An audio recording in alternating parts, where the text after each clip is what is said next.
Bonsoir les élèves, on a vu le plus important au cours de la leçon précédente est que le travail du poids égale à l'opposé de la variation de l'énergie potentielle de pesanteur.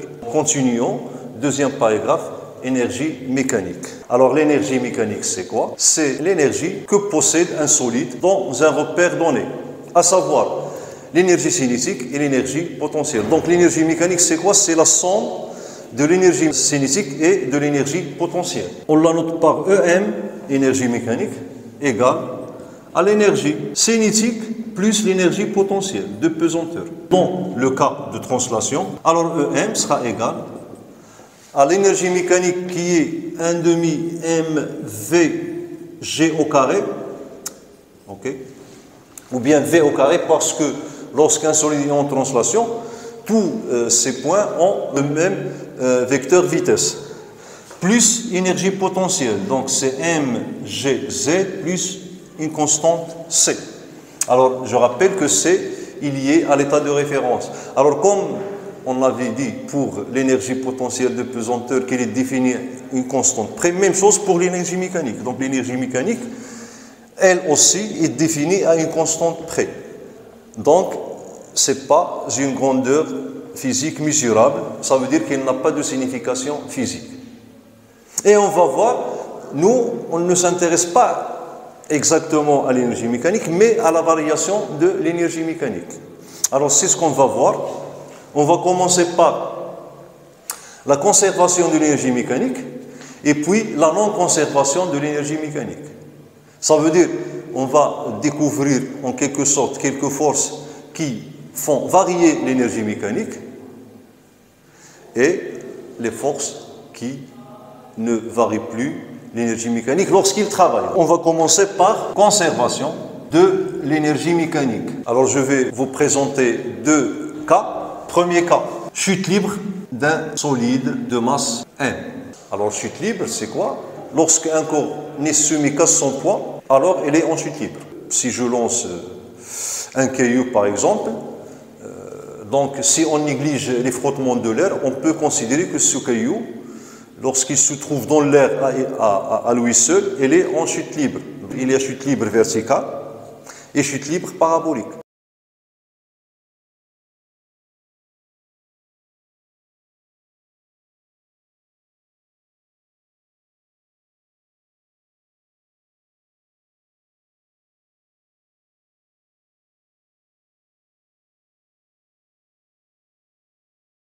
Alors, peu importe la nature de ce chute libre, okay, on va trouver les mêmes résultats. Alors, donc, considérons qu'un solide S, son centre de gravité G, se déplace du point A, selon une chute parabolique par exemple, vers le point B, ok, G, ici S, dans le champ de pesanteur G. Okay. Et donc, on va considérer l'axe des Z, voilà O et voilà K. Alors là, on va nous intéresser à déterminer la variation de l'énergie mécanique. Ça veut dire, au cours du mouvement, est-ce que l'énergie mécanique varie ou ne varie plus? Alors, delta EM, ça veut dire la variation de l'énergie mécanique, c'est l'énergie mécanique finale moins l'énergie mécanique initiale, EMP moins EMA. Commençons par exprimer EMA. Alors, EMA égale à l'énergie cinétique au point A plus l'énergie potentielle au point A. Peu importe si ECA égale à 0 ou non, okay, le corps est en mouvement, nous on s'intéresse à la variation d'énergie entre ces deux positions.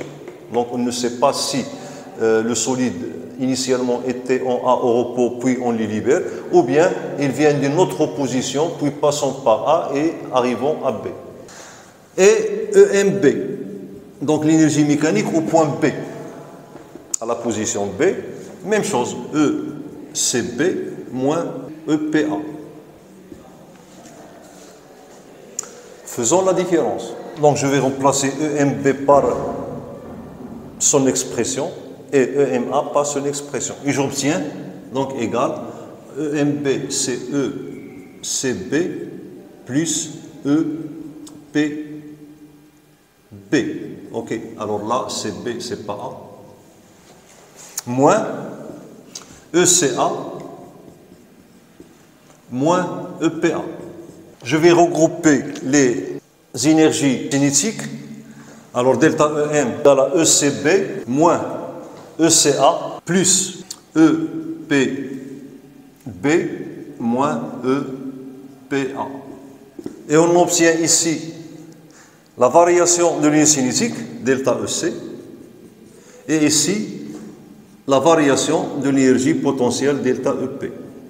Alors pour delta EC, on va appliquer le théorème de l'énergie cinétique. S n'est soumis qu'à une seule force, c'est son poids, parce qu'il est en chute libre.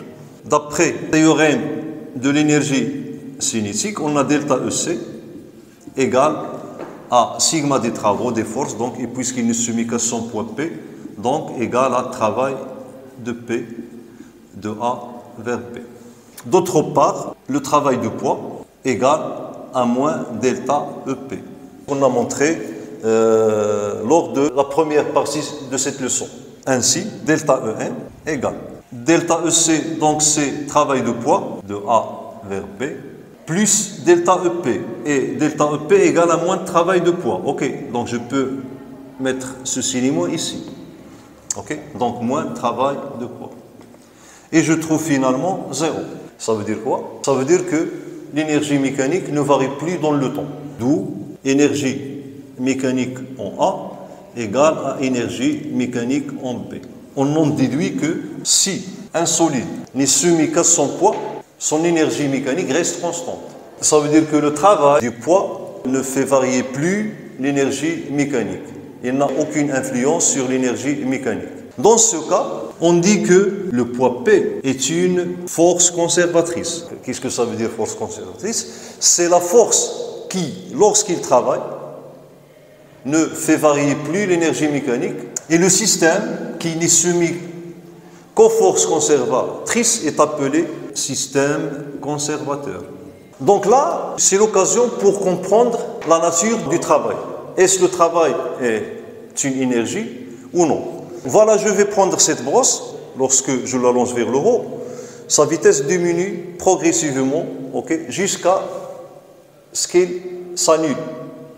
Et puis, il change de sens et de son vers le bas. Alors moi, je vais considérer uniquement le cas lorsque la brosse se déplace vers le haut.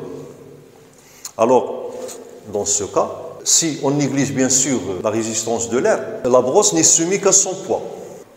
Lorsque je la lance, je lui communique une vitesse initiale. Ça veut dire une énergie cinétique. Et cette énergie cinétique, puisque la brosse monte vers le haut, diminue progressivement jusqu'à ce qu'elle s'annule. Donc, entre l'instant où j'ai lancé la brosse et l'instant où l'énergie cinétique est nulle. Donc, le poids travaille, bien sûr. Donc, lorsque le poids travaille, elle transforme l'énergie cinétique en énergie potentielle. Okay, parce que lorsque la brosse monte vers le haut, son énergie potentielle augmente.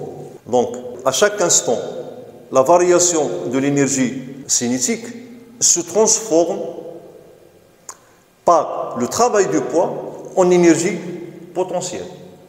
Alors, dans ce cas, le poids, c'est quoi? Ce n'est pas une énergie.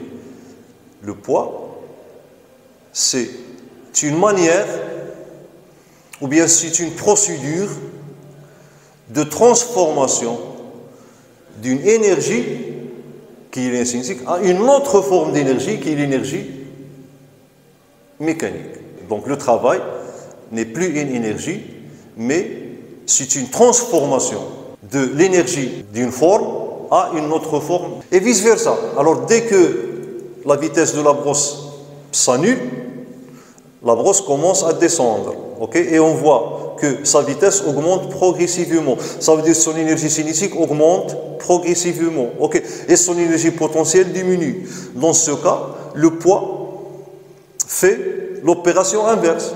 Elle transforme l'énergie potentielle de pesanteur en énergie cinétique, okay? Intégralement. Okay? Ça veut dire la variation de l'énergie potentielle se transforme en son intégralité, ça veut dire bikamiliha, en énergie cinétique. Okay? Donc, là, on a quand même compris la signification du travail ou bien la nature du travail.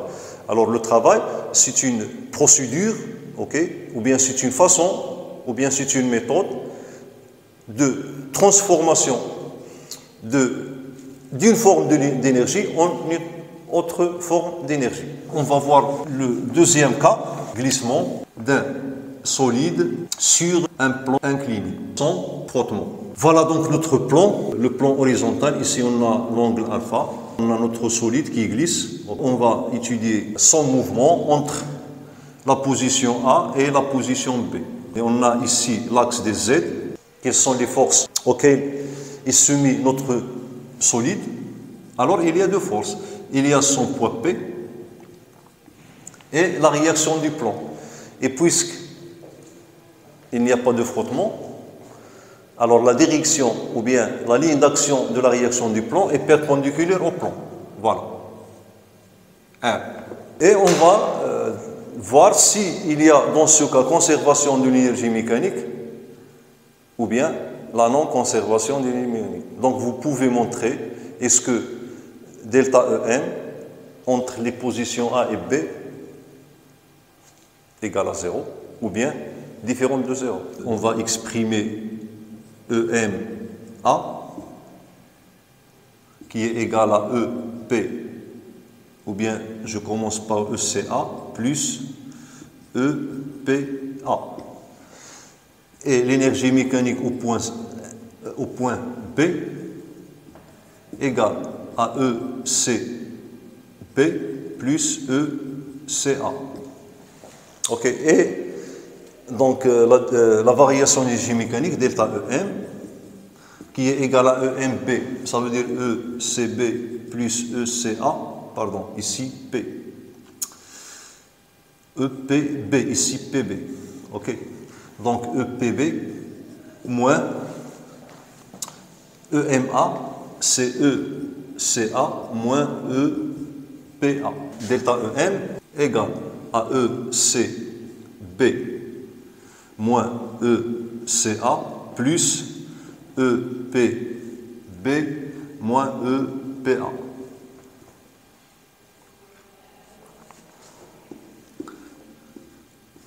Donc ici, j'ai quoi? J'ai delta EC. Plus, ici, j'ai delta EP.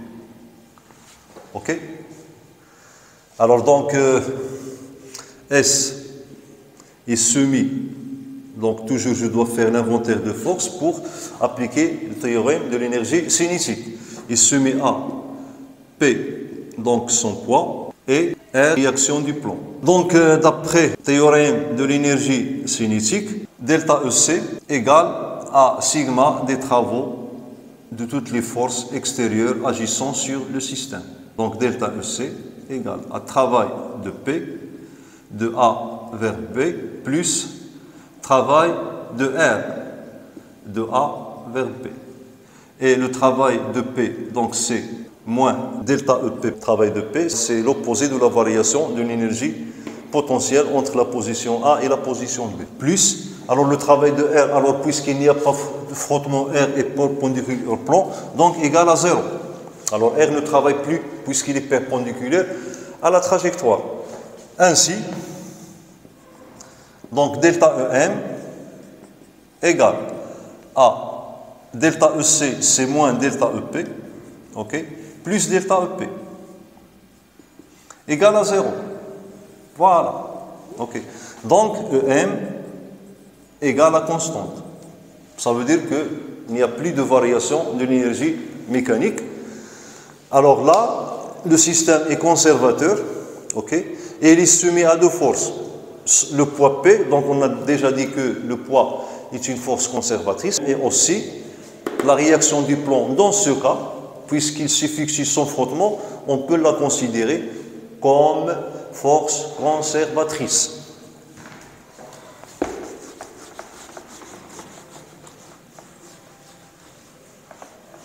Alors, comme conclusion, en absence de frottement,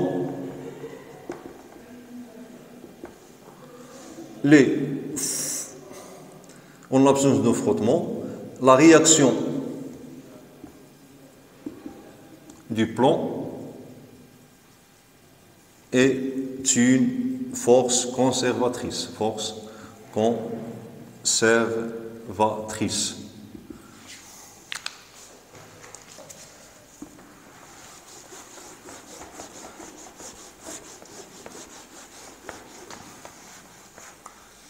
Alors ici, on a toujours le poids qui travaille, donc le poids transforme l'énergie potentielle en énergie cinétique, puisque le corps glisse vers le bas. Je rappelle qu'on a répondu à la question que j'avais posée dès qu'on a étudié le travail, et c'est quoi la nature du travail? Et on a vu que le travail, c'est une transformation de l'énergie d'une forme à une autre forme. 3. La non-conservation de l'énergie mécanique. L'exemple qu'on va traiter, c'est toujours le glissement du solide sur un plan incliné, mais cette fois-ci avec frottement. Le solide est soumis à deux forces, cette fois-ci le poids P et la réaction du plan, dans ce cas, il n'est pas perpendiculaire au plan incliné, de telle sorte qu'il s'oppose au mouvement. Et puisque le solide glisse vers le bas, voilà la perpendiculaire au plan, alors comme ça, R. Et là, on a l'angle phi, c'est l'angle de frottement. J'exprime l'énergie mécanique au point B, sera égal. Alors voilà par exemple ici le point B et là le point A. Donc égal à l'énergie cinétique au point B plus l'énergie potentielle de pesanteur au point A. Et l'énergie mécanique au point A sera égale à l'énergie cinétique au point A plus l'énergie potentielle au point B, pardon, au point A. Alors, pardonnez-moi, ici B, donc je dois mettre ici B, et là A, je dois mettre ici A. Alors, delta EC égale, ou bien plutôt delta EN, delta EN. Donc, delta EM, c'est EMB moins EMA. Alors, OMB, c'est ECB, ok, plus EPB, moins ECA, moins EPA. Voilà. Donc, je vais regrouper les énergies cinétiques. Alors là, j'ai ECB moins ECA plus EPB moins EPA. Donc là, j'ai delta EC et là, j'ai delta EP.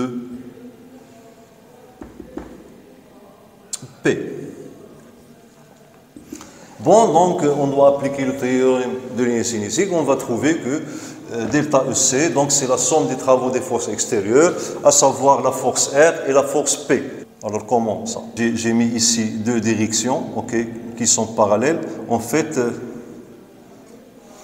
je dois incliner un petit peu R pour qu'il n'apparaît pas qu'il est parallèle à P, R. Ok. Donc delta EC égale à le travail de poids plus travail de R. Ok, plus delta EP. Et le travail de R, donc, on peut décomposer la force R en deux composantes. La composante normale, voilà, Rn, et la composante tangentielle, RT. Et on a dit que RT, c'est la force de frottement effective, petit f. Okay. Ça veut dire que le travail de R égale à travail de F plus travail de Rn, de A vers B, A vers B. Et puisque Rn est perpendiculaire à la trajectoire, donc c'est 0. Alors elle reste égale à travail de F. Donc Voilà, et le travail de P, le poids, donc ici je dois mettre A vers B, ok, et là A vers B. Le travail de poids, donc la propriété du poids, c'est que lorsqu'il travaille, son travail, c'est l'opposé de la variation de l'énergie potentielle. Ça veut dire le travail de poids, il fait varier l'énergie potentielle. Donc, le travail de poids, c'est moins delta EP, et là, j'ai plus delta EP, ok, plus travail de F, de A vers B. Alors là, c'est 0. Donc, finalement, delta EM égale à travail de F. Et si on veut calculer le travail de F, ok, donc égal à, alors je peux la calculer ici, travail de F, de A vers B, égal. Donc F, produit scalaire AB. Et ici, j'utilise la méthode géométrique, donc égal à F fois AB fois quoi? Fois sinus de l'angle pi. Alors voilà le vecteur AB. Il a un sens opposé au vecteur F. Ok? Donc l'angle entre F et AB, c'est pi. Et sinus pi, c'est moins 1. Donc égal à moins FAB. Ok? Ça veut dire quoi? Ça veut dire que le travail de F, elle est négative. Et du coup, la variation de EM, elle est négative. Alors qu'est-ce qu'on voit? On voit que l'énergie mécanique ne se conserve pas lorsque le corps est soumis à une force de frottement. Et en plus, son énergie mécanique se dégrade, ça veut dire diminue. Alors là, vous voyez que lorsque la force de frottement travaille, elle fait diminuer l'énergie mécanique. Alors la question qui se pose, cette diminution de l'énergie mécanique s'est transformée en quelle forme d'énergie? Parce que, en général, il y a toujours conservation de l'énergie. Si une partie de l'énergie disparaît, en fait, elle apparaît sur une autre forme, ou bien dans une autre forme, comme le cas qu'on a vu.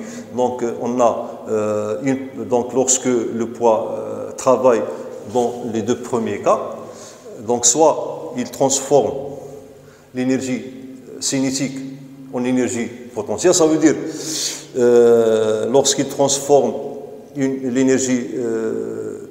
une partie de l'énergie cinétique, ça veut dire qu'il y a disparition d'une partie de l'énergie cinétique. Mais cette énergie cinétique qui a disparu, elle réapparaît dans l'énergie potentielle. Et l'énergie totale, ça veut dire l'énergie mécanique, se conserve. Dans ce cas-là, on n'a plus la conservation de l'énergie mécanique. Ça veut dire que cette énergie, donc le travail des forces de frottement a diminué l'énergie mécanique. Ça veut dire qu'il y a une partie de l'énergie mécanique qui disparaît. À votre avis, sous quelle forme il réapparaît cette énergie?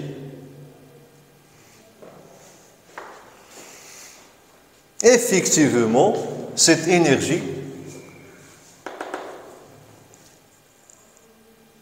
ou bien la variation d'énergie mécanique, se transforme en énergie thermique.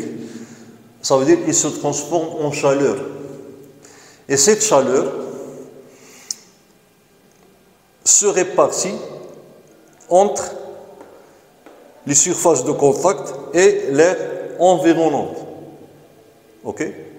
Alors dans ce cas, l'énergie mécanique diminue. Ok? Ça veut dire qu'il y a transformation soit de l'énergie cinétique ou de l'énergie potentielle en une énergie thermique. Ok? Alors donc on écrit que la variation de l'énergie mécanique, ok, égale à Q.